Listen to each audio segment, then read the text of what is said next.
dan. Gospodine Katiće, kako je ovo sve izmaklo kontrole? Pa vidite, zgradu vlade, kao što vam je poznato, osigurava federalna uprava policije i možemo reći, ako ima povrijeđenih policajaca, da je situacija pred i u zgradi vlade pod kontrolom i da policija djeluje u skladu sa svojim profesionalnim standardima.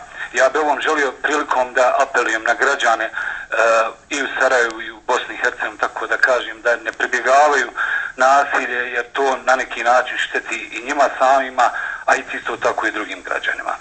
Gospodine Katića, u zgradi federalne vlade ima pripadnika federalne uprave policije, trenutno su u toku pregovori. Kakve su vaše trenutne aktivnosti dalje? Pa vidite, ja bih želio zaista ovom prilikom da u ime Federalnog ministarstva unutrašnjih poslova pozovem sve aktere koji na bilo koji način mogu pomoći da se ova situacija riješi na miran način i da ne dođe do dalje eskalacije sukoba, da zaista učine maksimalne napore i da se situacija na takav način riješi. Što se tiče ovog profesionalnog dijela posla, policija dakle djeluje u skladu sa svojim procedurama i u skladu sa svojim planom rada.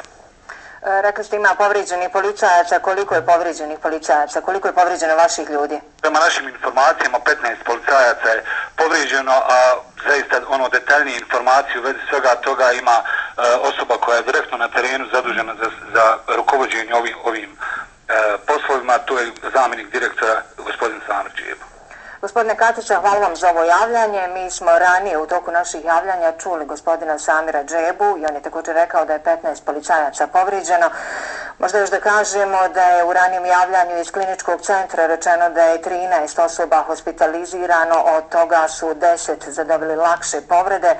2 osobe imale su srčane tegobe, a 1 osoba je imala lom prsta. Ponovo ponavljamo da je u toku u zgradi vlade federacije u toku razgovor pripadnika boračke populacije o tome kako riješiti ovu situaciju, a mi pokušavamo da stupimo u kontakt sa resornim ministrom za boračka pitanja u vladi federacije gospodinom Zahidom Crnkićem. Ostajemo i dalje slikom ispred zgrade vlade federacije.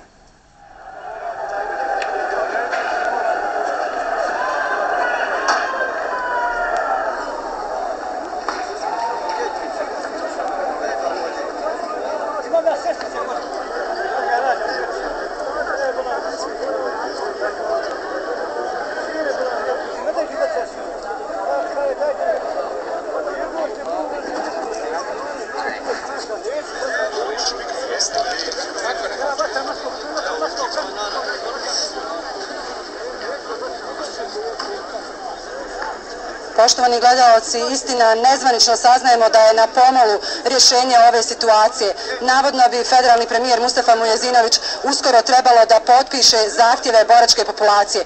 Ponovo podvlačimo da je ovo nezvanično, pokušavamo zaista, kolegica Sandra Šabić pokušava pronaći nekoga od zvaničnih predstavnika boračke populacije kako bi nam potvrdili ili eventualno demantirali ovu informaciju.